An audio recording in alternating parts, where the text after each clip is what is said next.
ಚಿಕ್ಕಬಳ್ಳಾಪುರ ಜಿಲ್ಲೆಯಲ್ಲಿ ನಿರುದ್ಯೋಗ ಸಮಸ್ಯೆ ನಿವಾರಣೆ ಮಾಡಲು ಜನಪ್ರತಿನಿಧಿಗಳು ಜಿಲ್ಲೆಯಲ್ಲಿ ಜವಳಿ ಪಾರ್ಕ್ ಸ್ಥಾಪನೆ ಮಾಡಲು ಸಹಕರಿಸಬೇಕೆಂದು ಕಾವೇರಿ ಹ್ಯಾಂಡ್ಲೂಮ್ಸ್ ಅಧ್ಯಕ್ಷ ಬಿಜೆ ಗಣೇಶ್ ಮನವಿ ಮಾಡಿದರು. ಕಾವೇರಿ ಹ್ಯಾಂಡ್ಲೂಮ್ಸ್ ಅಧ್ಯಕ್ಷರಾಗಿ ಎರಡನೇ ಬಾರಿಗೆ ಆಯ್ಕೆಯಾದ ಹಿನ್ನೆಲೆಯಲ್ಲಿ ತಮ್ಮ ಸ್ವಗ್ರಾಮವಾದ ಬೈಯಪ್ಪನಹಳ್ಳಿಯಲ್ಲಿ ಗ್ರಾಮಸ್ಥರಿಂದ ಅದ್ದೂರಿಯಾಗಿ ಸ್ವಾಗತ ಸ್ವೀಕರಿಸಿ ನಂತರ ಅವರು ಮಾತನಾಡಿದರು. ಚಿಕ್ಕಬಳ್ಳಾಪುರ ಜಿಲ್ಲೆ ರೇಷ್ಮೆ ಮತ್ತು ಹೈನುಗಾರಿಕೆಗೆ ಖ್ಯಾತಿ ಹೊಂದಿದೆ. ಅದರ ಜೊತೆಗೆ ಹೂವು, ಹಣ್ಣು ಉತ್ಪಾದನೆ ಮಾಡಲಾಗುತ್ತಿದೆ. ಬೆಂಗಳೂರು ಅಂತಾರಾಷ್ಟ್ರೀಯ ವಿಮಾನ ನಿಲ್ದಾಣಕ್ಕೆ ಸಮೀಪವಿರುವ ಪ್ರದೇಶದಲ್ಲಿ ಜವಳಿ ಪಾರ್ಕ್ ಸ್ಥಾಪನೆ ಮಾಡಲು ಸ್ಥಳಾವಕಾಶವಿದ್ದು, ಚುನಾಯಿತ ಜನಪ್ರತಿನಿಧಿಗಳು, ಅಧಿಕಾರಿಗಳು ಸ್ಥಾಪನೆ ಮಾಡಲು ಸಹಕರಿಸಬೇಕು. ಕನಿಷ್ಠ 10 ರಿಂದ 15 ಸಾವಿರ ಯುವಕ ಯುವತಿಯರಿಗೆ ಉದ್ಯೋಗ ದೊರೆಯಲಿದೆ ಎಂದು ವಿಶ್ವಾಸ ವ್ಯಕ್ತಪಡಿಸಿದರು.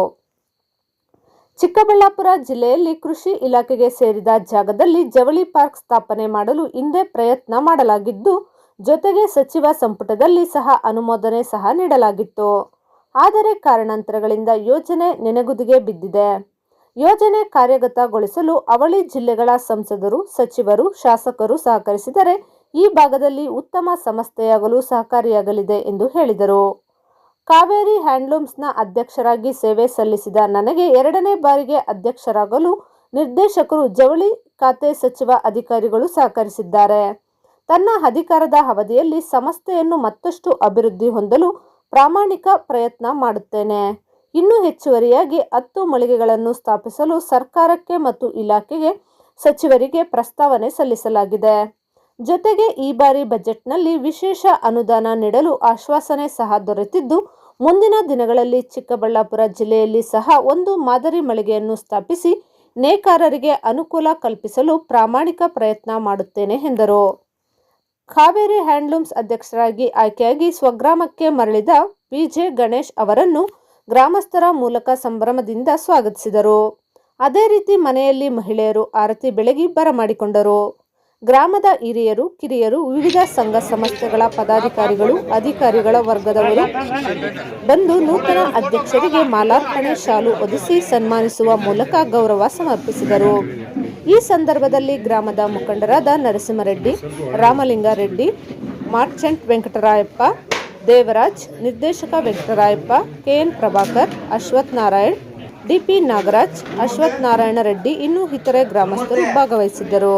ರಾಜ್ಯ ಸಹಕಾರ ಕೈಮಗ್ಗ ನೇಕಾರ ಮಹಾಮಂಡಳಿ ಕಾವೇರಿ ಹ್ಯಾಂಡ್ಲೂಮ್ಸ್ ಬೆಂಗಳೂರು ಈ ಆಯ್ಕೆ ಆಗಿರೋದಕ್ಕೆ ನಾನು ನಮ್ಮ ಕರ್ನಾಟಕ ರಾಜ್ಯದ ಎಲ್ಲ ನೇಕಾರರಿಗೂ, ಕೈಮಗ್ಗ ನೇಕಾರರಿಗೂ ಮೊದಲಿಗೆ ನಾನು ಅಭಿನಂದನೆಗಳನ್ನು ಸಲ್ಲಿಸ್ತೀನಿ. ನಾವು ಈ ಹಿಂದೆ ನಮಗೆ ಅವಕಾಶ ಸಿಕ್ಕಿದಾಗ 2 ವರ್ಷ ಅವಕಾಶ ಸಿಕ್ಕಿತ್ತು. ಈ 2 ವರ್ಷ ಅವಕಾಶದಲ್ಲಿ ನಾವು ಬಹಳಷ್ಟು ಕೆಲಸಗಳನ್ನು ನಾವು ಮಾಡಿದ್ದೀವಿ. ಮೊದಲನೇದಾಗಿ ನಮ್ಮದು ಅಪೆಕ್ಸ್ ಬ್ಯಾಂಕಲ್ಲಿ ಸುಮಾರು 18 ಕೋಟಿ ರೂಪಾಯಿ ಸಾಲ ಇತ್ತು.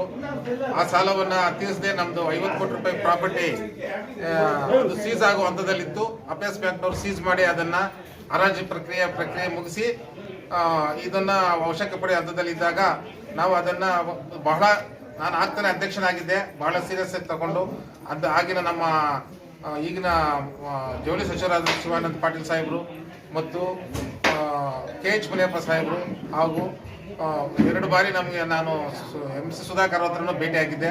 ಅವರು ಸಹ ನಮಗೆ ಈ ವಿಷಯದ ಬಗ್ಗೆ ಬಹಳಷ್ಟು ಸಹಕಾರ ಮಾಡಿದರು. ಮತ್ತು ಜಾರಕಿಹೊಳಿ ಸಾಹೇಬರು, ಸತೀಶ್ ಜಾರಕಿಹೊಳಿ ಸಾಹೇಬರು ಸಹ ಇದ್ರ ಬಗ್ಗೆ ನಾವು ಪ್ರಸ್ತಾವನೆ ಇಟ್ಟಾಗ, ಇಲ್ಲ ಇದು ನಮ್ಮ ಭಾಗದಲ್ಲಿ, ಉತ್ತರ ಕರ್ನಾಟಕ ಭಾಗದಲ್ಲಿ ಬಹಳಷ್ಟು ನೇಕಾರರಿಂದ ಖಂಡಿತ ಇದನ್ನು ಉಳಿಸಬೇಕಾದ ಅವಶ್ಯಕತೆ ಇದೆ ಅಂತ ಅವರು ಸಹ ಹೇಳಿದರು. ಈ ನಿಟ್ಟಿನಲ್ಲಿ ನಾವು ಬಹಳ ಹೋರಾಟ ಮಾಡಿ ಕೇವಲ 3 ಕೋಟಿಗೆ ಇದನ್ನು ಸೆಟಲ್ಮೆಂಟ್ ಮಾಡಿ ನಾನು ನಮ್ಮ ಆಂತರಿಕ ಸಂಪನ್ಮೂಲಗಳನ್ನು ಕ್ರೋಢೀಕರಿಸಿ ನಮ್ಮ ಬರೋ ಬಾಕಿಗೆ ಯಾವುದೆಲ್ಲ ವಸೂಲು ಮಾಡಿ ಅದರ ಸಾಲ ಕಟ್ಟಿ 50 ಕೋಟಿ ರೂಪಾಯಿ ಆಸ್ತಿ ಉಳಿಸಿದ್ದೀವಿ. ಇದರಲ್ಲಿ ಈಗ ಸುಮಾರು ಅಂದರೆ ಒಂದು 8 ಫ್ಲೋರ್ ಬಿಲ್ಡಿಂಗ್ ಕಟ್ಟಬೇಕು ಅಂದರೆ ಒಂದು 35 ಕೋಟಿ ರೂಪಾಯಿ ವೆಚ್ಚದಲ್ಲಿ ಈಗ ಬಿಲ್ಡಿಂಗ್ ಬಜೆಟ್ ಎಲ್ಲ ಆಯವ್ಯಯದಲ್ಲಿ ನಾವು ಈಗಾಗಲೇ ಸೇರಿಸಿದ್ದೀವಿ. ಇದು ಸಹ ಈಗ ಮುಖ್ಯಮಂತ್ರಿಗಳು ಸಹ ಒಪ್ಪಿದ್ದಾರೆ. ಇದಕ್ಕೆ ನಮ್ಮ ಜವಳಿ ಮಂತ್ರಿಗಳು ಮೊನ್ನೆ ಬಜೆಟ್ ಮೀಟಿಂಗ್ ಕೂಡ ಇದು ಪಾಸ್ ಆಗಿರೋದ್ರಿಂದ ಬಹಳಷ್ಟು ಆಶಾದಾಯಕ ಭಾವನೆ ನಮ್ಮಲ್ಲಿದೆ.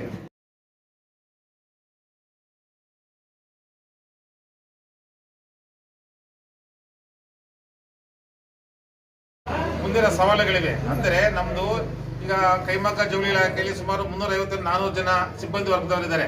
ಬರೀ ಕಾವೇರಿ ಹ್ಯಾಂಡ್ಲೂಮ್ಸ್ ಅಲ್ಲೇ 350 ಜನ ಸಿಬ್ಬಂದಿ ವರ್ಗದವರಿದ್ರು ಈ ಹಿಂದೆ. ಅಂದ್ರೆ ಒಂದು ಇಲಾಖೆಗೆ ಸಮನಾಗಿರುವಂತಹ ಒಂದು ನಿಗಮ ಇದು. ಅಂದ್ರೆ ತಪ್ಪಾಗಲಾರದು.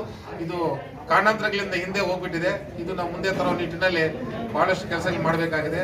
ನಾವು ಈಗ ರಾಜ್ಯಾದ್ಯಂತ ನಾವು ಪ್ರವಾಸ ಮಾಡಿದಾಗ ನಾವು ಏನು ಒಳ್ಳೆ ಕೆಲಸ ಮಾಡಿದ್ವು ಜನರು ಮೆಚ್ಚಿ ಮತ್ತೆ ನಿಮ್ಮೇ ಕಂಪ್ನಿ ಬರಬೇಕು, ನೀವೇ ಅಧ್ಯಕ್ಷರಾಗಬೇಕು ಅಂತ ನಾವು ಜನ ಬಹಳಷ್ಟು ಬಯಸಿದ್ರು ನಮಗೆ. ಅದೇ ರೀತಿ ಜನರು ಸಹ ನಮಗೆ ಮತ ಹಾಕಿದ್ದಾರೆ, ಇದು ಗೆಲ್ಲಿಸಿದ್ದಾರೆ. ಅವ್ರಿಗೂ ಸಹ ನಾನು ಅವ್ರಿಗೆ ಅಭಿನಂದನೆಗಳನ್ನು ಸಲ್ಲಿಸ್ತೀನಿ.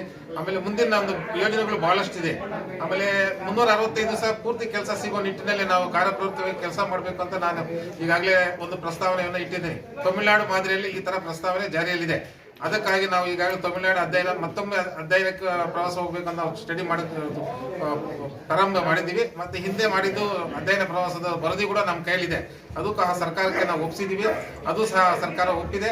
ಆ ನಿಟ್ಟಿನಲ್ಲಿ ಆದ್ರೆ ಮುಂದಿನ ದಿನಗಳಲ್ಲಿ ರಾಜ್ಯದಲ್ಲಿ ಈಗಾಗಲೇ ನೇಕಾರರು, ಕೈಮಗ್ಗ ನೇಕಾರರು ಕೆಲಸ ಇಲ್ಲದೆ ಅವರು ಮಾಡುವಂತ ಸೀರೆಗಳಿಗೆ ಅಥವಾ ಬಟ್ಟೆಗಳಿಗೆ ಸರಿಯಾದ ಬೆಲೆ ಇಲ್ಲದೆ ಒಂದು ನಶಿಸಿ ಹೋಗ್ತಾರಂತ ಉದ್ಯಮ ಆಗಿದೆ. ಈ ಉದ್ಯೋಗವನ್ನು ಮತ್ತೆ ಪುನಶ್ಚೇತನಗೊಳಿಸಲು ನಾವು ಈಗ ರಾಜ್ಯಾದ್ಯಂತ ಮತ್ತೊಮ್ಮೆ ಪ್ರವಾಸ ಕೈಗೊಳ್ತೀವಿ. ಮತ್ತು ಈ ಬಗ್ಗೆ ನಮ್ಮ ಜವಳಿ ಸಚಿವರು ಮತ್ತು ನಮ್ಮ ಕೈಮಗ್ಗ ಜವಳಿ ಇಲಾಖೆ ಆಯುಕ್ತರು ಸಹ ಬಹಳ ಉತ್ಸಾಹಕ್ಕಾಗಿದ್ದಾರೆ. ಏನೇ ಬೇಕಾದ್ರೂ ನಿಮ್ಗೆ ಎಲ್ಲ ಸಪೋರ್ಟ್ ಮಾಡ್ತೀವಿ ಅಂತ ಎಲ್ಲ ಹೇಳಿದ್ದಾರೆ.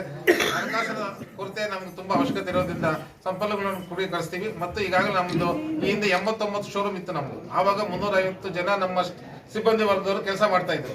ಈಗ ಪ್ರಸ್ತುತ ನಮ್ಮಲ್ಲಿ ಈಗ 5-6 ಶೋರೂಮ್ ಮಾತ್ರ ಇದೆ. ಮುಖ್ಯವಾಗಿ ನಮ್ಮ ಈ ಚಿಕ್ಕಬಳ್ಳಾಪುರ, ಬೆಂಗಳೂರು ಗ್ರಾಮಾಂತರ, ಕೋಲಾರ ಮತ್ತು ತುಮಕೂರು ಜಿಲ್ಲೆ ಮ್ಯಾಕ್ಸಿಮಮ್ ಜನರಿಗೆ ಇದರಿಂದ ತುಂಬಾ ಅನುಕೂಲ ಆಗುತ್ತೆ.